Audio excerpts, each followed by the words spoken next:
বছরে মেরে রাখা এমন সাজাইছে, এইরকম করে পরের বউ ভাগায় নিয়ে আসে সাজায়া দিয়া 50,000 টাকা আংটি দিয়েও লাভ হবে না।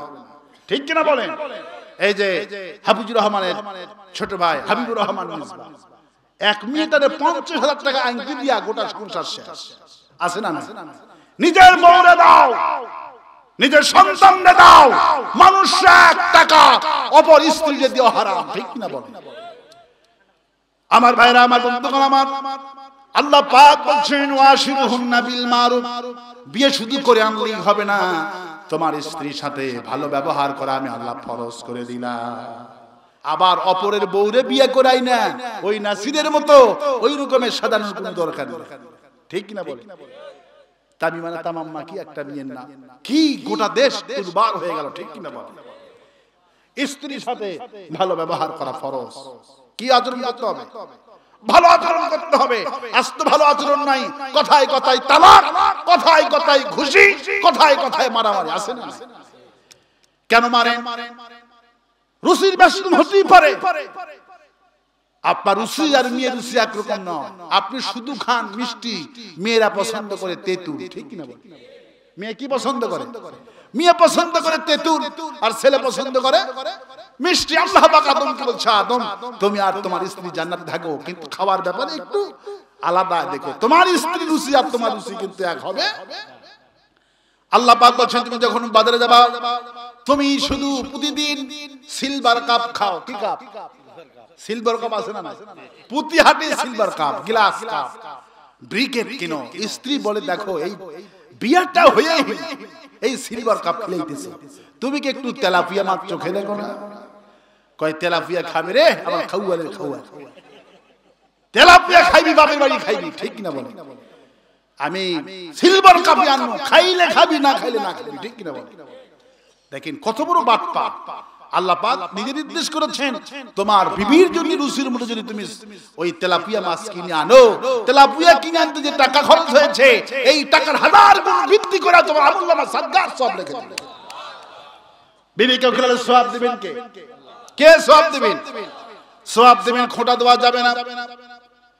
বিশেষ করে বেশি খোঁটা দেয় শাশুড়ি আম্মারা জাহান্নামী। হজ করে বছরে বছরে হজ করে এমন শাশুড়ি আম্মা আছে না নাই? শ্বশুর আব্বা আছে না নাই? আবার পুত্রবধূ দেখতে পারে না, শুধু খোঁটা দেয়। আছে না নাই? ফকিরনির ঘরে গেছিলাম কিছু পাইনি। আছে না নাই? বিয়ে করার আগে এই মেয়েই দরকার, কিচ্ছু চাই না, এমন সুন্দরী মেয়ে হলে আমার হবে, কিচ্ছু চাই না করে নিয়ে আসছে। যখন লোকেরা বলছে বিয়ে করে না, কি পাইছো? কি পাবো? ফকিরের ঘরে গেছি, কপাল খারাপ। আছে না নাই? কত বড় নেমো খারাপ। বিয়ে করার আগে বলছে কিচ্ছু চাই না, এই মেয়েটা হলি আমার হবে। আর লোকেরা এসে যখন বলে কি পাইছো, ঘরটাকে আমার খালি খালি লাগে, কয় কি পাবো? ফকিরের ঘরে গেছি। নবীজি বলছেন ওই যে খোঁটা দিলাম, মেয়েটা যদি চোখের পানি ফেলে কাঁদে, তোমার হজ নামাজ কিছুই কবুল হবে?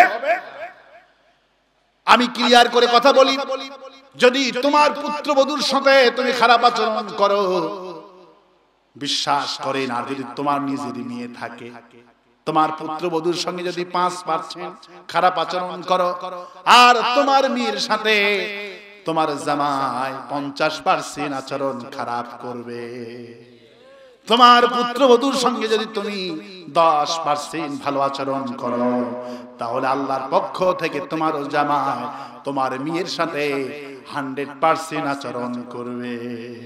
তুমি এখানে যেমন আচরণ করবা, তোমার মেয়ের সাথে তোমার জামাই তেমন আচরণ করবে। এটা প্র্যাকটিক্যাল। আল্লাহু আকবার বলবেন না? এটা প্র্যাকটিক্যাল বলছি, প্র্যাকটিক্যালে বলছে মানে নিজের মধ্যে প্রমাণ। আমার ভাইরা, এই জন্যই খবরদার যৌতুক নেবেন না। ওয়াশিরুহুন্না বিল মারুফ, ভালো আচরণ করবেন, কথায় কথায় তালাক দেবেন না। আপনি যা খাবেন বিবিকে বলুন, বিবি তুমি কি খাবা? আল্লাহ খুশি হয়ে যায়। সুবহানাল্লাহ, আল্লাহ খুশি হয়ে যায়। তোমার বিবি যদি তুমি বলো কি খাবা, আর আমার দেশের মেয়েরা তো ইল্লা মাশাআল্লাহ এত স্বামী ভক্ত, পৃথিবীর কোথাও স্বামী ভক্ত নাই। সুবহানাল্লাহ। বিদেশে আমি শুনেছি 3 দিন স্বামী রামদে, 3 দিন বউ রামদে, আর একদিন দুই রামদে। এগুলো গল্প শুনছি, বাস্তবতা হয়তো কিছুটা না হইলে এই গল্প আসলো কেন? মানে সপ্তাহে 3 দিন স্বামী, 3 দিন স্ত্রী, আর একদিন 2 দিন ওর ছুটির দিন থাকে, 2 দিন মিলে রাম। আর কুত্তারে কোলে নিয়া মানুষের দেয়, এটা নিয়ে ঠেলা দেয়, এ খেলে, কুত্তার সাথে ভালোবাসা। নিজের থেকে অবশ্য দেখছি ওরা কুত্তা নিয়েই বেশি থাকে, যেহেতু কুত্তা উলাইকা কানা আনাম বালহুম আদা। আল্লাহ বলছেন চতুর্থ জানোয়ার তার চাইতে নিকৃষ্ট এই মানুষগুলি, ঠিক কিনা বলেন? আর আমার দেশের মেয়ে গায়ে প্রচন্ড জ্বর, 106 ডিগ্রি 7 ডিগ্রি গায়ে জ্বর, স্বামীকে বলে না তুমি একটু রান্ধো, বলে তুমি অপেক্ষা করো আমি একটু রান্ধে নিয়ে আসি। সুবহানাল্লাহ। সেদিন দেখলাম এক মহিলা এই শীতের কম্বল ধুতে গিয়েছে, কম্বল 4 কেজি পানি দিলে হয়ে যায় 40 কেজি, ঠিক কিনা বলি? সিজার করা মেয়ে যখনই কম্বলটা ধুতে গেছে, 3টা সিজার ছিল মেয়েটার, দেখলাম পত্রিকায়। কম্বলটা ধরে যখন আলোক দিয়ে উঁচু করেছে, পেটটা ফেটে ওই মা সাথে সাথে মারা গেছে। তোমার মেয়ে 3টা সিজার, তুমি কি কম্বল ধুইতে পারো না? তুমি কেন প্রহার করো? আশিরুহুন্না বিল মারুফ, যে আজকে প্রহার করছেন বিআই জামবিন কুতিলাত, কোন অপরাধে মারো? কিয়ামতের দিন আল্লাহ বলবেন মেয়ে আজকে জবান খোর, আজকে তোর কোনো ভয় নাই। ওয়াকাফা বিল্লাহি শাহিদা, আমি আল্লাহ আজকে তোর পক্ষে আছি। সেদিন মানুষগুলি আল্লাহ মজদুরদের পক্ষে থাকবে, সেদিন পালানো যাবে না ভয়। সেদিন নারীরা মুখ খুলে দিবে, আমার স্বামী এইভাবে মেরেছে। আল্লাহ আমি দুনিয়ায় আইন ওদের হাতে ছিল, পুলিশ ওদের হাতে ছিল, ক্ষমতা ওদের হাতে ছিল। আল্লাহ আমি গরিব মানুষ, কিছুই বলতে পারি না। আমার 2টা সন্তান রেখে আসতে হয়েছে, আমাকে তালাক দিয়েছে। আল্লাহ থানায় গেছি, মামলা লাই নাই, কোর্টে গেছি, বিচারে পাই নাই। আল্লাহ বলেন বিআই জামবিল কুতিলাত, কোন অপরাধে মেয়েকে মেরেছিস, হত্যা করেছিস বল। দুনিয়ার জালেমদেরকে আল্লাহর আদালতে দাঁড়াতে হবে। আল্লাহু আকবার বলে। সেদিন কুল পাবেন না, সেদিন ভালো ব্যবহার করেন। নবীজি বলছেন, মা আয়েশা বলছেন, বিশ্ব নবীর ঘরে আমি 9 বছর বয়সে আসলাম, 18 বছর বয়সে আমি বিধবা হয়ে গেলাম। 9 বছর বিশ্ব নবীর ঘরে আমি থাকলাম, একদিনই আমার ঘরটা আগে ঝাড়ু দিতে পারি না। বিশ্ব নবী নামাজ পড়ে শেষ করে ঘরটা ঝাড়ু দিতে, আল্লাহ। জিহাদের ময়দান থেকে আসছেন, 10 কেজি তরবারি ওজন, 2 কেজি 1 কেজি কোদাল মারলে, কোদালের তো ওজন 1 কেজি হবে না, মনে হয় 1/2 কেজি ওজন। কোদাল আছে না, ওজন কতটুকু? লোহা 1/2 কেজি। আর বিশ্ব নবী তরবারি চালাতেন, সেই তরবারি ছিল 14 কেজি। আল্লাহু আকবার। 14 কেজি তরবারি চালাতেন, ক্ষুধা কম না বেশি? আল্লাহু আকবার। জিহাদ করে এসেছেন। আয়েশা কি আছে? আয়েশা বলে আমি হুজুরের চেহারা দেখে কেঁদে ফেললাম। হুজুরি কিছু নাই, রান্না এখনো হয়নি, অপেক্ষা করেন আমি কিছু রান্না করি। আয়েশা বলে আমি ঘরে গেলাম, দেখি বিশ্ব নবী তরবারি ফালায়া, ওই তরবারি ফালায়া তরকারি কুটে আমাকে সহযোগিতা করছে। আমি কেঁদে ফেললাম, ইয়া রাসূলুল্লাহ আপনি একটু রেস্ট করেন। আয়েশা কেন রেস্ট করব? রান্না হয় নাই, তুমি আমার বিবি, আমি তরকারি কুটি, তুমি রুটি বলো, এক তাড়াতাড়ি হয়ে যাবে। আল্লাহু আকবার। কি ভালোবাসা দিতেন। আয়েশা বলছেন বিশ্ব নবী জীবনে আগে সালাম দিতে পারিনি। আল্লাহু আকবার। আগে সালাম দিতে পারিনি। 9 বছর বয়সে আমি বিশ্ব নবীর ঘরে আসলাম, দেখি হাফ গিলাস দুধ রাখা বিশ্ব নবীর ঘরে, আর কোরআন শরীফ রাখা। বিশ্ব নবীর ঘরে আমি দেখায় দেখি হাফ গ্লাস দুধ আর একটা কোরআন শরীফ, আর কোরআন শরীফ রাখার একটা রিয়া, আর কিছু বিষয় আমি চোখে দেখলাম না, কিন্তু আমি অনুভব করলাম বিশ্ব নবীর ঘর ভালোবাসা দিয়া আয়েশার জন্য ভরে আছে।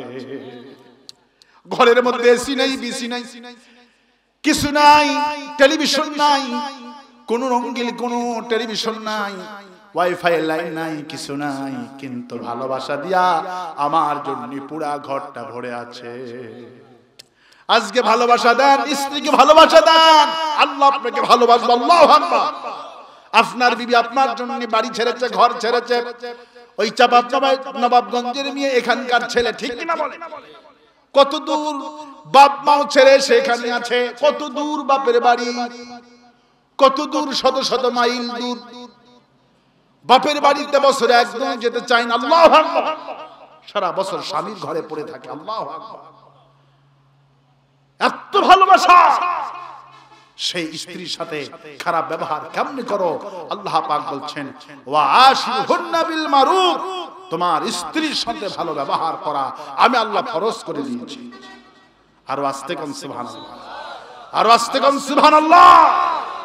এই জন্য কেউ খারাপ আচরণ করবেন না। বিবিরা একটু রাগ করতেই পারে, বিশ্বনবীর বিবি রাগ করতে, আল্লাহু আকবার। মা আয়েশা রাদিয়াল্লাহু আনহা বিশ্বনবী আয়েশাকে বলছে, আয়েশা তুমি কিন্তু মাঝে মধ্যে একটু আমার প্রতি রাগ করো, আমি কিন্তু টের পাই। আয়েশা বলছে, হুজুর বলেন তো আমি কখন রাগ করি? হুজুর বলল, আয়েশা তুমি যখন রাগ করো তখন বলো ইব্রাহিম আলাইহিস সালামের আল্লাহ আমাদের প্রতি রহমত নাযিল করো। আর তুমি যখন খুশি থাকো তখন বলো মুহাম্মদ রাসূলুল্লাহ সাল্লাল্লাহু আলাইহি ওয়াসাল্লাম আল্লাহ আমাদের প্রতি রহমত নাযিল করো। আয়েশা কেঁদে ফেললেন, রাসূলুল্লাহ সত্যি আপনি আমার ব্যারামটা ধরতে পারছেন। আমি যখন রাগ করি তখন ইব্রাহিমের নাম নেই, আর যখন খুশি থাকি তখন আমি আপনার নামটা নিয়ে নিই। তাও সুবহানাল্লাহ বললেন না? বিশ্বনবী বিবিরা রাগ করতেন, চিন্তা করে রাগ হয় স্বাভাবিক, রাগ হবে বলে চূড়ান্ত সিদ্ধান্ত নেওয়া যাবে না, তালাক দেওয়া যাবে না। আমার ভাইরা, আজ কথায় কথায় তালাক, আল্লাহ পাক তালাক দেওয়া নিষিদ্ধ করেছেন। আল্লাহ নিজেও চায় না সংসারটা ভেঙে যায়। এটা কিন্তু আল্লাহর কোনো হুকুম না, বিয়ে কিন্তু কোনো আল্লাহর হুকুম না। মনে থাকবে আপনাদের, এটা বিয়ে কিন্তু আল্লাহর কোনো হুকুম না।